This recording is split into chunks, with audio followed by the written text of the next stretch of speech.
Hi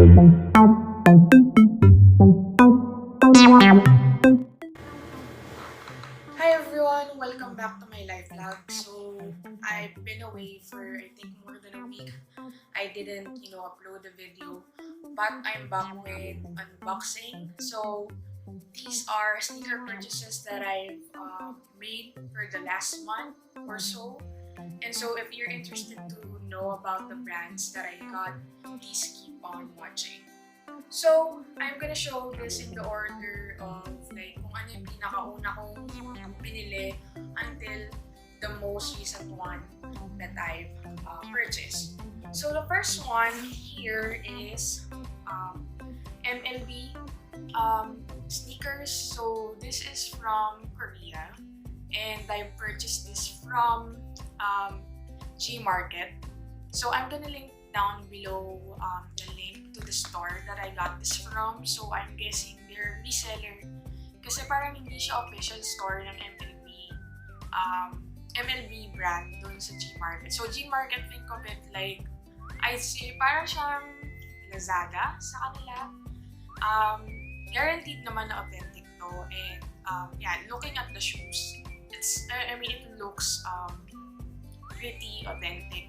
So I'm thinking I was supposed to purchase this from the actual website ng MLB, pero it's hard to get it from the website kasi it requires or sort of parang it's limited to Korean card holders or Korean bank cards, kaya sa G Market ako.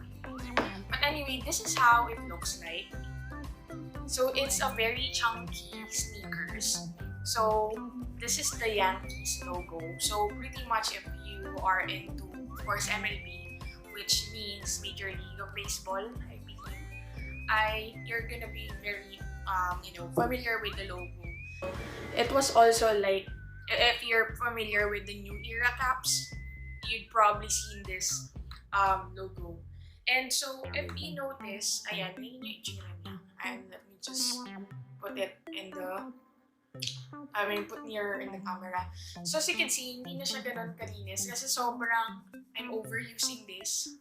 Sobra na over pa. Pero I'm really overusing this pair.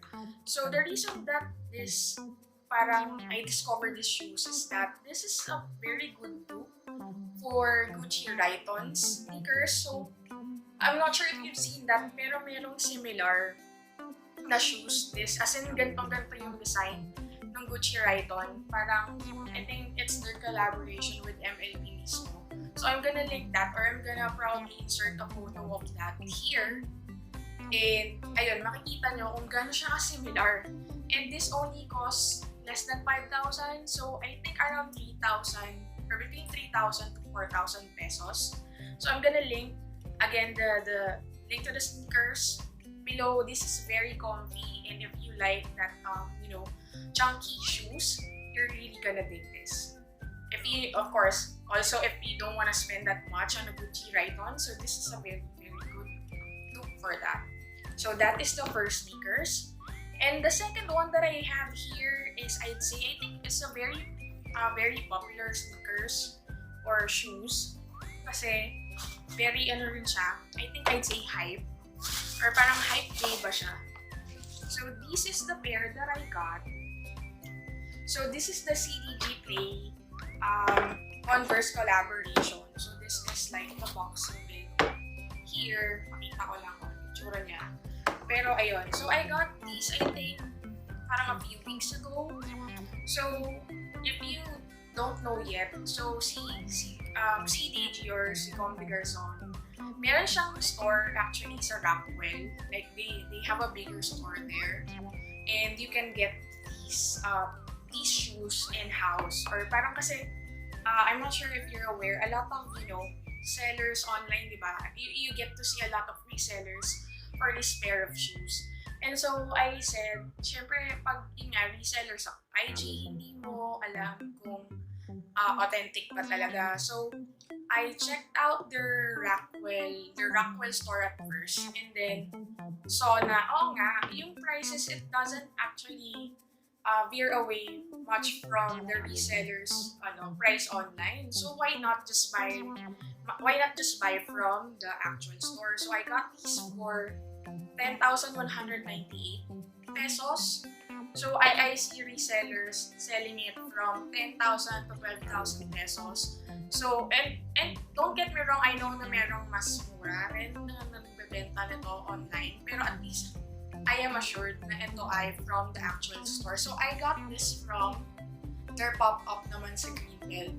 So, they're actually opening a store in February as well. So, nung pumunta ako, good thing na itong gusto kong design, like the multiple hearts design, is they have my size for this. So this is size 6.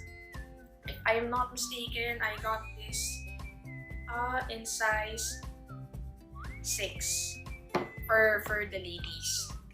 So this is dark brown. So I already have lots of black and white shoes. So I feel like I don't have this color yet. So it's a pretty good thing to get this in this color. Feeling ko wala akong masyadong pareho. So that's that. Ito, hindi ko pa ganun ka masyado na suot. So I think I just have worn this once to go to the mall or grocery. Pero yun pa lang. So I couldn't say na this is like super comfy pa. Pero well, it's a chunk leader, so you can never go wrong with chunks anyway. So, ayun.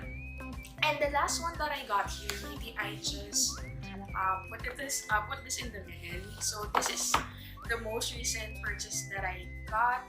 So I think just a week ago, I got this a week ago. So recently, Nike has been releasing, different Jordans, shoes, pair of shoes. Itong at least this first month, ang daming drops ng mga sneakers. And so now I have here this pair of shoes. So this is the Nike SB Dunk yata. I'm not so familiar with the slide. The reason I bought this is that because I really just like the design, black and white. So originally, I was first drawn into the Nike Jordan 1, Air Jordan 1s. That particular aesthetic. Nung lumabas yung sa Dior na shoes. Pero of course, we all know that is very hype and it's selling for 500,000 online or more. And obviously, I cannot afford that. And even if I do, I won't, spend that much on a pair of shoes.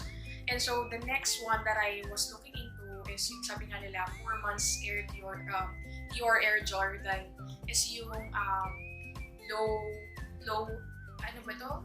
gray. I'm gonna insert a picture of it below. Pero yung Air Jordan mid light gray na colorway. And so I tried so hard to find it in my size. Pero sobrang wala akong makita even sa resellers Instagram or even online, StockX. Medyo parang ridiculous na yung price for me. I found one, siguro nasa 25 to 30k my size. So in men's, I am actually sa Nike men's size, I'm only, I think, 4.5. And so it's very hard to find my size. And even if I found GY sizes for it, the light gray colorway na, I wouldn't pay so much for that pair of shoes kasi parang hindi ko rin naman siya super ganun kagusto. And it's the first pair of shoes that I'm buying with that aesthetic. I'm actually gambling kasi hindi ko rin alam kung sobrang magpa-pair siya with a lot of my things. And then, come January, eto nga, nakikita ko yun. I'm not sure if you're following that IG, yung Pop Alarm. So, from that page or from that IG page, I see kung ano yung mga upcoming releases. And so, one of the things that caught my eye is this. So, this is the Nike, one of the, releases for January. So, it has, the black and white colorway. So, I know merong yung retro na parang medyo high cut ito, or I'd say the mid ones na ganito rin yung colorway, and that cost a lot. Parang I've seen as much as 15,000 pesos for that. And so alam ko na it's gonna be very hard to get this pair, or it's gonna be challenging, and I wouldn't probably get it for its retail price. So I've joined the raffles, of course, raffles ng Nike, ng iba't ibang store, but of course, like most of us, I didn't get picked for that, and so I am very lucky to find a reseller that sold this to me siguro a few days before, or a few days after the release rather. So ito, I got this for 13,000 pesos. It's in my size. It fits me very well. I like it so much. I know I'm gonna be able to use this kasi black and white siya.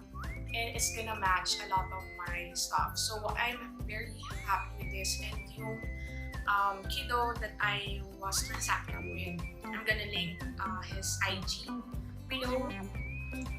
He's very consistent in updating me na, hey, nandito na sa akin na, or parang shipping na yung shoes mo, and ganyan. So parang very seamless purchasing experience naman. So for me, I think a lot of these sneakers, or at least these 3 sneakers then that I got recently, ito yung talagang sobrang happy ako with all my purchases. I haven't worn this in public yet. Na-fit ko lang siya, but I'm really, in actual, I'm 5.5 to 6 women's. And yun din, parang kaya rin ako bumili agad doon kay Hypestock MNL is because he was able to get me my actual size, which is size 6 women's, and then yun nga, 4.5 men's. So I'm so happy with this purchase. So I'm probably yet to update you in terms of like the comfort of it. But nung sinukat ko siya, there was no like issues with it. It's just right. The size is just right for me. And so I'm really happy that I got this pair. It's really something when you fit it. And so that's it for our video today. I hope you enjoyed all the purchases that I've shown you. And so if you have any questions, I'm gonna try to answer them on the comments section below. And if you got any questions or suggestions about the content that I'm making, or any content requests for next videos, kindly let me know. And that's it. Thank you so much for watching, and sayonara. Bye!